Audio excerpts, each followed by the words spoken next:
This WQED Education Podcast is made possible by the Ready to Learn Initiative, the Corporation for Public Broadcasting, and listeners like you.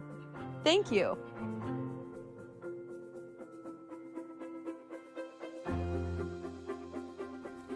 Welcome, parents and caregivers, to our World of Work Caregiver Companion episode.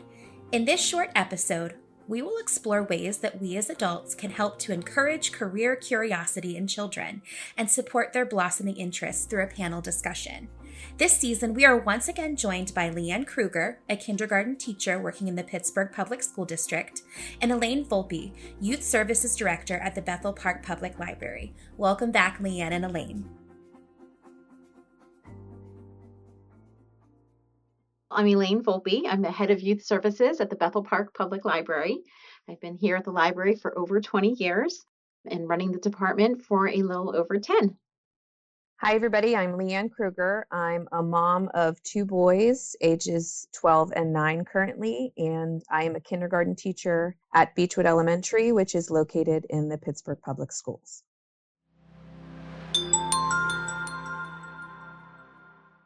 Our listeners got to learn about the exciting job of a specialty baker from our guest, Amanda. Let's explore how we can support children showing interest in a career in the culinary arts.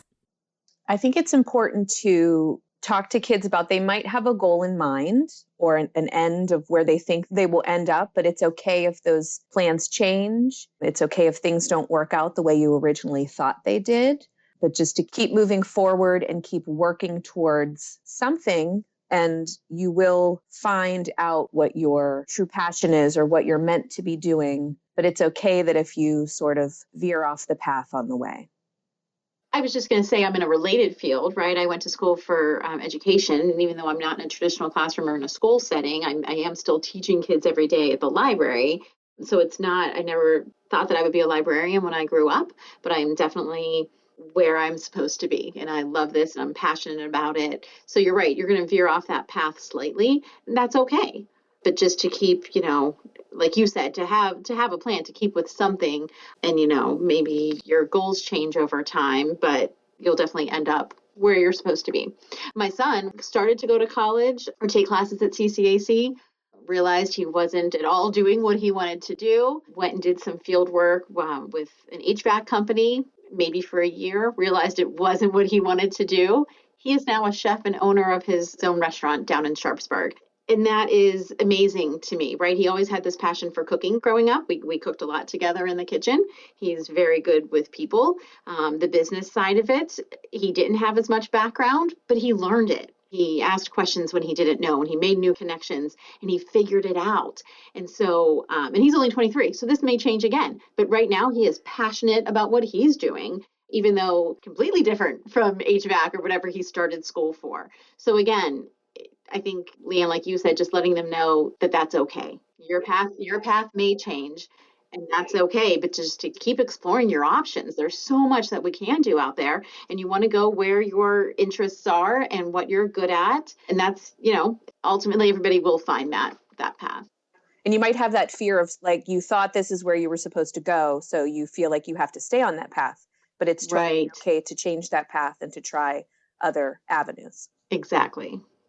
And I think that's the hard part. I think that as kids get older, as they get into high school and they start to declare what they're going to school for and what they're going to study and pursue, I think they feel like they have to stick to it for, I'm not sure who they feel like they have to stick to it for, but, I think that they feel that sense of, well, this is what I said I'm going to do. I have to do it.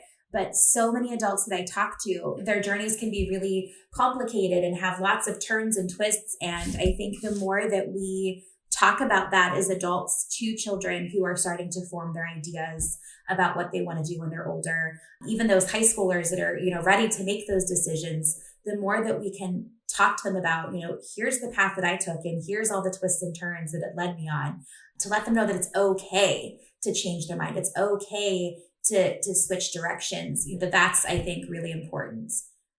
I think that's huge, right? I think that's like the number one takeaway. When they do get to high school, for whatever reason, whether it's from parents or teachers or just pressure that they put on themselves, you're right. I think it's important that we alleviate that pressure and just let them know that it's okay.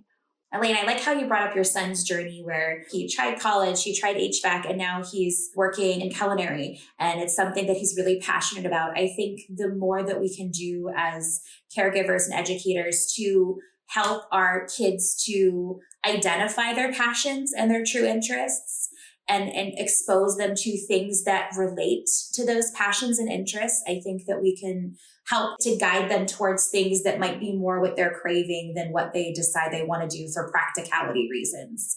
So I think the more that we really just shine light on those interests they're showing and just feed and support those interests, the better, because we'll have a generation of kids who maybe are a little bit more prepared to enter the workforce in a more passionate way. As I look around at all the different after-school activities that exist for young children, a lot of them are athletic endeavors. And it seems harder for parents who are trying to find more artistic experiences for young children. So what advice do you have for caregivers who are looking to give their young kids more exposure to the arts? And I think that question lends back to you talking about helping them sort of tap into their passions and find out what they're passionate about. And I think there's more resources than caregivers necessarily realize. I know reach out to community centers, reach out to the library. There are so many classes offered around so many amazing topics. My kids have gone to the library and taken cooking classes there. Call the art studio down the street and ask if they provide classes. I think there's lots of places that can offer classes and teaching and experiences for these kids around things that are more than just sports and dance. Yeah, it's definitely the idea that you have to look for it. And I know as a school counselor, the more that I find examples of things that different community places are offering, around the arts or just different kinds of experiences that aren't your normal, like soccer or baseball, which lots of kids love, but just different things for those kids that maybe those things haven't fit for. I keep a running list of it. So even finding people at school like, hey, my kid has an interest in this. What do you know that exists in the community that we can try so that we can try to feed this interest? Just talking to people, making those connections with different community places to see what they know exists out there. Elaine, are there different things at the library that you offer that maybe tie into some of those more artistic? We try to bring in a variety of presenters and have a very well-rounded offering each season in our flyer. And, community partnerships and outreach is a big part of what I do. So like you said, there are community resources out there. It's just finding them. And if you don't know, talking to other parents, people at school is a great idea, and going to your local library to see if they can put you in touch with somebody. Or maybe you try out a program at the library and your child loves it, then asking your librarian to kind of help you further explore that and get them in touch with the appropriate person. But public libraries, that is a lot of what we do, is establishing community partnerships and reaching out to new organizations to see what they offer and to bring them in for free. Everything's free at the library. I always love to emphasize that as well. Kids can try these classes out for free, and then when they find their little niche or their interest or what's something that they want to continue with, we can put them in touch with the right person and help them explore that further. For the caregivers of kids who might be inspired to give baking a try after listening to Amanda's episode, what tips or advice do you have? Oh, just don't be afraid to, I'm guilty of this myself. Oh, but I just cleaned the kitchen. Do I really want to make this big mess? Like, oh, maybe some other time. Dive in. Life is too short. Who cares about the mess? Let them experiment. It makes such wonderful memories when you do it together. So my advice to parents would just be do it. Messes can be cleaned up, that's so. And again, I'm guilty of it myself. So in the moment, yes, you don't want to get all of that stuff out, bring out the mixing bowls and make a mess of the kitchen that you just cleaned. But in the end, it's going to be so rewarding for the both of you. So you did something that the child wanted to try, and then you built memories together. Also, baking is a great way to incorporate mathematical skills. So I think just start small and find ways to make it fun, and don't stress about the mess. It will get cleaned up eventually. And yeah. Yeah, the mess definitely is the hard part, but it can be the fun part too. And, baking or cooking or any other kind of thing that we try in the home, like you mentioned, Leanne, the mathematical tie-in with the measuring, but also just the life skills that you're teaching kids, have them help you clean up, give everybody a task that they're to complete. It's a good way to just teach different kinds of skills that they'll need in their adult lives so that they can live on their own and be successful. Because I think sometimes, I mean, as a parent, it's just easier if you do it yourself, right? But it's important to teach those life skills to your kids. So taking the time to teach them how to wash the dishes or load the dishwasher or clean the counters, those are all important skills for them to have. I think that's a great point. And I didn't even think of that, but I think that's so important and so true. And then also just like I think it shows that like not to be afraid to make mistakes, right? I love being in the kitchen, but I liked to cook rather than bake. And that's because my recipes never turned out. But to let them know that that's okay. It might fail. Our cake might not come out as beautiful as it looks in the picture, but that's okay. Fail together, make those mistakes together. I think that can be a great learning experience as well. Yeah, and that really ties into kind of the last thing I want to touch on is that we need to help support our kids in building that resilience when they're trying those new and hard things. You know, Amanda makes these cookies that look like very intricate paintings, and it's just on a very small cookie. So this incredibly detailed and complex designs that she's creating, it takes a lot of time and effort. And she even talks about in the episode just the trial and error that she's gone through to get there. So how can we help support our kids to kind of build that grit and resilience so that they're not giving up when they're trying those new and difficult things? Yeah, some things are hard. Some things are going to take time. And if it's worth it to you, then you need to be willing to put in that time to create those things that are important to you. And talk to them again. I'm all about open discussion and having these conversations with our kids. Give them examples of people who failed over and over and over again before they actually achieved what they wanted, before they became successful. You know, in the library world, we talk a lot about that with kids who say they want to be an author. And I remember getting to listen to Jerry Spinelli speak at a conference. And his speech was so inspirational because he, as an author, failed multiple times before his first manuscript was accepted. And he said how he, rather than letting those rejection letters get him down, what he did was he plastered them all over his office and they became inspiration. And he had so many rejection letters, it was like he wallpapered his whole entire office.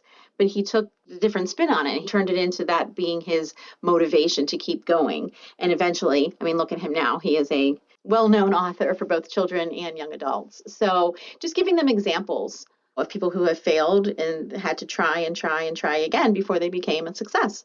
It's important to have those open discussions to let them know that you failed so many times and that we make mistakes. And that's just a normal part of life. And that's how we learn and grow. I think too, as parents and caregivers, like our natural inclination is to like swoop in and save the day. But I think that if we can just kind of hold back on our swoop a little bit longer and let them kind of just work through that productive struggle, like it's okay for kids to struggle a little bit. You know, that's how they figure things out and work things out. I think the more that we can kind of pull back and watch and let them work through it, I think that helps them to develop those skills too of resilience because they start to trust themselves more and know that they can work through and problem solve just about anything with the more space that we give them. Just that observation and you know, helping when it becomes a situation where like I really need to step in because something not quite safe might happen or they're really not sure of this thing, then you can step in, but just giving them that time and space to really try to work through. Thank you for listening to this panel discussion supporting another episode of our series, The World of Work. Thank you to Leanne and Elaine for joining us and for shedding light on new ways that we can prepare our children for bright futures. Until our next adventure in the world of work, I'm Jennifer Ford signing off. Bye-bye now.